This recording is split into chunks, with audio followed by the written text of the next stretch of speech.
Saya akan menyampaikan satu nasihat terkait apa yang sering kita para salafiyin, para ustadz salafi mengajarkan kepada jamaah-jamaah salafi, yaitu keyakinan atau doktrin bahwa agama Islam ini adalah agama yang sudah sempurna, sehingga apa saja dari ucapan atau perbuatan atau keyakinan yang itu baik, terlebih lagi terkait ibadah, jika itu kebaikan pasti Nabi dan sahabat sudah mencontohkannya.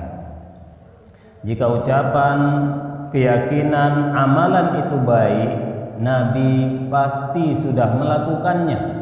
Ketika Nabi dan juga sahabat tidak melakukan dan tidak mencontohkan, berarti amalan-amalan tersebut, keyakinan tersebut, ucapan tersebut bukan kebaikan dan termasuk kesesatan. Para jemaah, ini adalah suatu keyakinan atau suatu doktrin yang cukup sering para ustadz salafi mengajarkannya sejak dahulu dan sangat diyakini para jemaah oleh para salafiyin, sangat-sangat diyakini dengan kuat. Padahal para jemaah sekalian, doktrin yang seperti ini adalah doktrin yang salah. Kenapa keyakinan doktrin ini adalah sesuatu yang salah? Pertama, para jemaah, bahwa maksud Islam sudah sempurna sebagaimana Allah firmankan dalam surat Al-Maidah, Al-yauma akmaltu lakum dinakum. Hari ini kata Allah, sudah kusempurnakan untuk kalian agama kalian. Para jemaah, tidak ada satupun ulama ahli tafsir yang menjelaskan bahwa sempurna maksudnya pasti semua sudah dicontohkan Nabi. Tidak ada satupun ulama ahli tafsir menafsirkan demikian. Sempurna itu artinya para jemaah sudah ada penjelasannya, baik khusus atau umum, bukan sudah dicontohkan semua, bukan itu. Dalam hadis yang sahih diriwayatkan oleh Imam At-Tabrani, Nabi Shallallahu Alaihi Wasallam pernah bersabda, kata Rasulullah, ma baqiya syai'un yuqarribu minal jannati wa yuba'idu minan nari illa wa qad buyyina lakum. Tidak ada satupun yang mendekatkan kalian ke surga dan menjauhkan kalian dari neraka, melainkan pasti sudah dijelaskan kepada kalian. Jadi sempurna itu artinya semua kebaikan mesti sudah ada penjelasannya. Penjelasan Nabi itu terkadang khusus, terkadang umum. Sehingga dalil-dalil umum itu bagian dari penjelasan Nabi, bukan contoh. Sehingga para jemaah, keyakinan tadi adalah keyakinan yang sangat salah. Tidak semua kebaikan pasti Nabi contohkan, tidak demikian. Tapi pasti Nabi ada menjelaskannya, itu baru benar.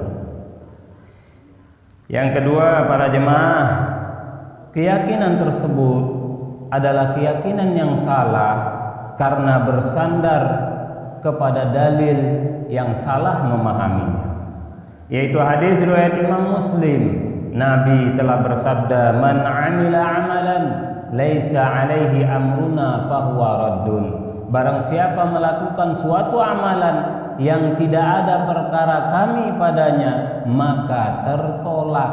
Amruna di situ dijelaskan oleh para ulama, artinya tuntunan, agama, bimbingan.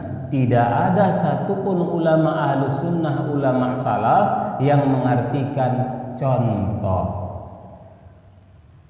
Banyak ustadz-ustadz kita, ustadz salafi mengartikan barang siapa melakukan amalan yang tidak ada contohnya maka tertolak. Muncullah keyakinan, muncullah doktrin yang salah tadi. Para jemaah, bukan yang tidak ada contoh, tapi tidak ada bimbingannya, tidak ada dalilnya khusus atau umum, baru tertolak, baru sesat. Sehingga para jemaah, doktrin tadi atau keyakinan tadi sangat salah karena salah memahami hadis. Yang ketiga para jemaah, keyakinan itu adalah keyakinan yang salah karena keyakinan tersebut sebenarnya hanya pendapat sebagian ulama yang dalam prakteknya keyakinan itu tidak disetujui atau diingkari oleh banyak ulama salafi yang lain. Di antara ulama salafi yang mengajarkan keyakinan itu adalah Syekh Al-Albani. Dalam kitab beliau Salatut Tarawih, Syekh Albani pernah mengatakan, "Ma tarakahu sallallahu alaihi wasallam ma'a qiyamil muqtadi wa 'adamil mani' yakunu tarkuhu sunnatan wa fi'luhu bid'atan madmumatan." Kata beliau, apa yang Nabi tidak kerjakan, apa yang Nabi tidak kerjakan, padahal dorongannya ada, penghalangnya tidak ada, maka meninggalkan hal itu adalah sunnah, mengerjakannya adalah bid'ah yang tercela. Para jemaah sekalian, sehingga banyak sekali Syekh Albani mengatakan amalan-amalan sebagai amalan bid'ah, namun ulama lain sama sekali tidak setuju. Di antaranya salat tarawih lebih dari 11 rakaat menurut Syekh Albani adalah bid'ah yang sesat. Sedangkan menurut Syekh bin Baz, Syekh Utsaimin, bahwa salat tarawih lebih dari 11 rakaat, 23 dan berapapun juga boleh-boleh saja karena ada dalil umum. Sehingga para jemaah, para ulama yang lain, Syekh bin Baz, Syekh Utsaimin sama sekali tidak mengakui doktrin atau keyakinan tadi. Keyakinan itu salah kalau hanya dikatakan kalau Nabi tidak contohkan berarti sesat, padahal Nabi tidak pernah mencontohkan sholat tarawih 23 atau lebih dari 11 rakaat. Jadi para jemaah, apa yang antum yakini, para salafiyin, apa yang diajarkan ustadz-ustadz kita, bahwa kalau itu baik Nabi pasti kerjakan, kalau Nabi tidak kerjakan berarti tidak baik dan sesat. Ini keyakinan yang sangat salah. Bahkan para jemaah, menurut Syekh Albani, dalam sholat mengucapkan sayyidina itu bid'ah, tidak boleh karena memang tidak pernah dicontohkan oleh Nabi. Namun kata Syekh bin Baz, Syekh Utsaimin dalam kumpulan fatwa-fatwa mereka bahwa boleh, la ba'sa wa la haraja alaih, tidak mengapa, tidak ada dosa seorang dalam sholat ketika bersolawat mengucapkan Allahumma salli ala sayyidina Muhammad, boleh, padahal tidak pernah dicontohkan Nabi sama sekali. Menunjukkan keyakinan itu tidak diakui sama sekali. Karena bukan contoh yang ditanyakan, tapi dalilnya. Kalau ada dalil umum, walau tidak ada contoh tidak diakui sama sekali. Yang dipegang adalah dalil-dalil tersebut. Ucapan Nabi, ikrar Nabi atau dalil umum itu yang dipegang. Contoh hanya bagian kecil dari dalil. Kemudian yang keempat para jemaah, keyakinan tadi adalah keyakinan yang salah. Kenapa? Karena keyakinan itu menyebabkan banyak para ustadz salafi, terlebih lagi jamaah-jamaah salafi menolak berbagai dalil yang banyak kalau tidak ada contohnya. Seakan-akan para ustadz salafi, terkhusus para jamaah salafi, seakan-akan meyakini dalil hanya contoh saja, dan ini sangat menyesatkan. Dalil bukan hanya contoh para jemaah, banyak sekali dalil itu. Akibatnya berbagai dalil ditolak, qiyas ditolak, bahkan ijma' salaf ditolak, bahkan ijma' sahabat ditolak, bahkan ikrar Nabi mengakui pun ditolak. Kenapa? Karena Nabi tidak contohkan. Hanya karena Nabi tidak dicontohkan, semua dalil-dalil tadi dicampakkan. Na'udzubillah, ini suatu kebatilan, bahkan kesesatan. Contohnya para jemaah, apa yang sudah saya sampaikan tentang tahlilan.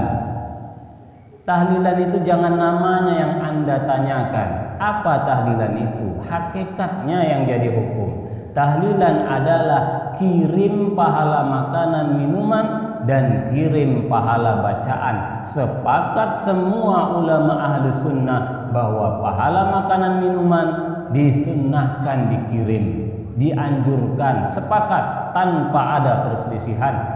Kalau bacaan, ada sebagian kecil ulama ahli sunnah mengatakan tidak sampai, namun tidak ada satupun yang mengingkari.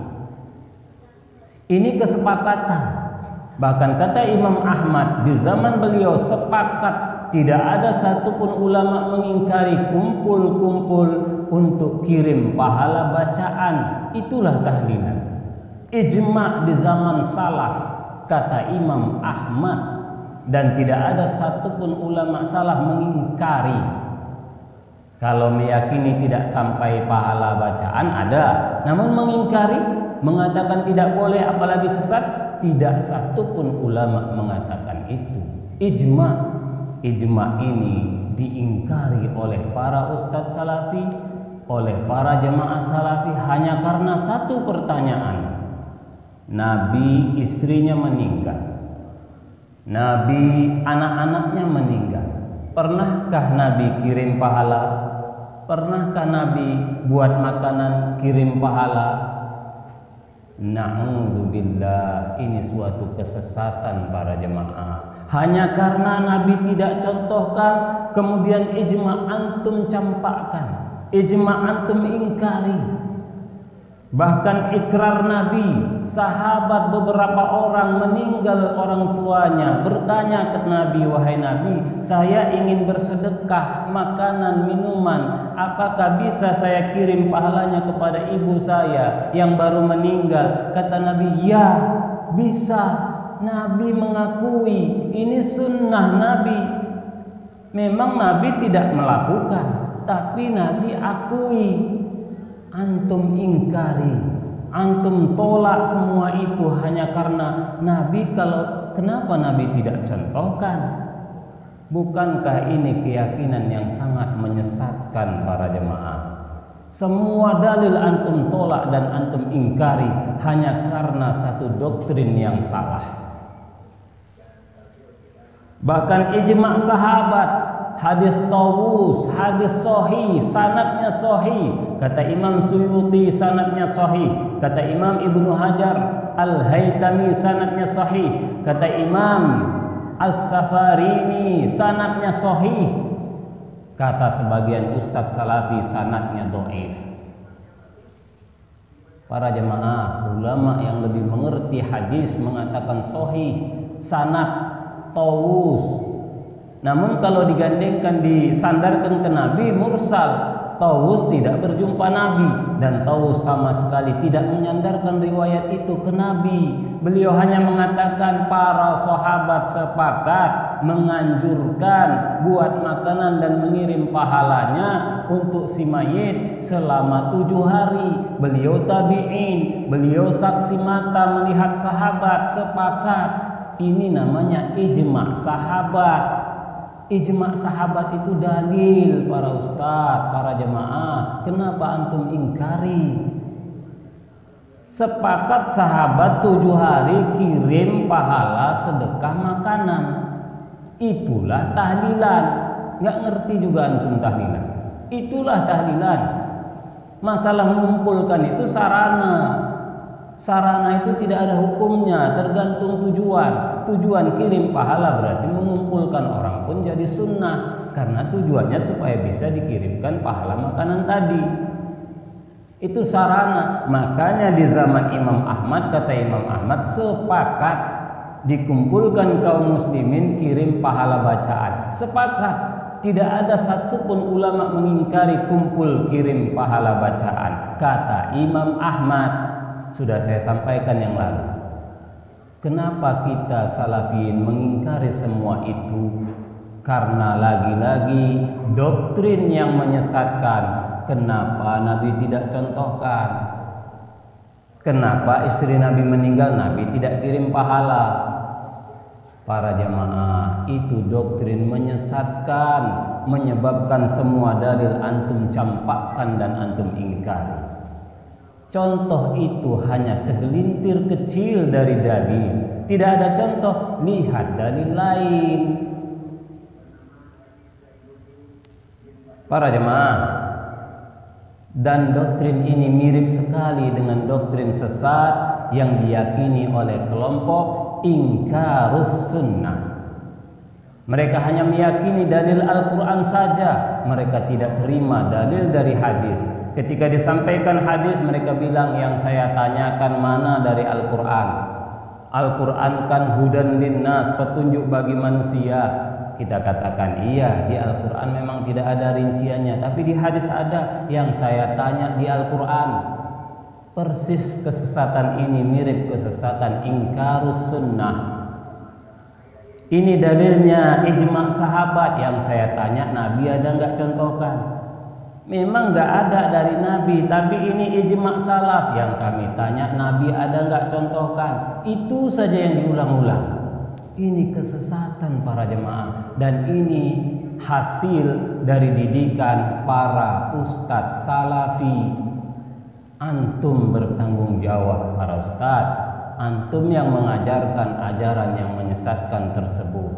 Akhirnya para salafiyin tidak mengakui dalil lain kecuali hanya contoh saja. Ini fakta di lapangan, dan ini menyesatkan. Kemudian yang terakhir para jemaah, kenapa keyakinan tadi keyakinan salah? Karena ternyata keyakinan itu, doktrin itu hanya digunakan untuk menyesatkan orang lain. Ketika doktrin itu menghantam diri sendiri, maka doktrin itu tidak dipakai sama sekali. Standar ganda, tajam ke orang, tumpul ke diri sendiri. Ini adalah penyimpangan dan kesesatan. Para jemaah yang dimuliakan oleh Allah, coba kita lihat fakta tadi. Ternyata banyak sekali ulama salafi meyakini sholat tarawih lebih dari 11 rakaat boleh, dan tidak ada satupun ustadz salafi mengingkari. Padahal Nabi tidak pernah contohkan. Kenapa tidak antum sesatkan para ulama itu? Para jemaah, karena doktrin tadi hanya untuk menghantam orang lain. Azan pertama sholat Jumat boleh, kata para ulama salafi di Saudi. Namun antum tidak sesatkan dan tidak salahkan. Padahal Nabi di zaman Nabi tidak pernah dicontohkan sama sekali. Kenapa para jemaah? Karena doktrin itu hanya untuk menyesatkan orang lain. Kalau diri sendiri tidak dipakai doktrin tersebut. Demikianlah para jemaah. Mudah-mudahan nasihat ini bermanfaat kepada para ustadz salafi. Perbaiki apa yang sudah antum ajarkan. apa yang sudah antum doktrinkan kepada para salafiyin, sehingga mereka sangat yakin setiap masalah kebaikan, masalah ibadah selalu menanyakan contoh-contoh dan contoh.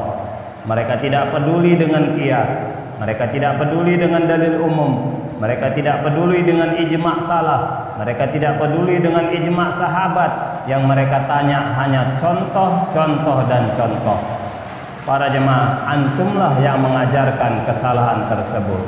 Maka mari kita bertobat kepada Allah, perbaiki kesalahan kita dan rubah doktrin salah tadi, bahwa dalil tidak hanya contoh, dalil itu sangat banyak cabang-cabangnya.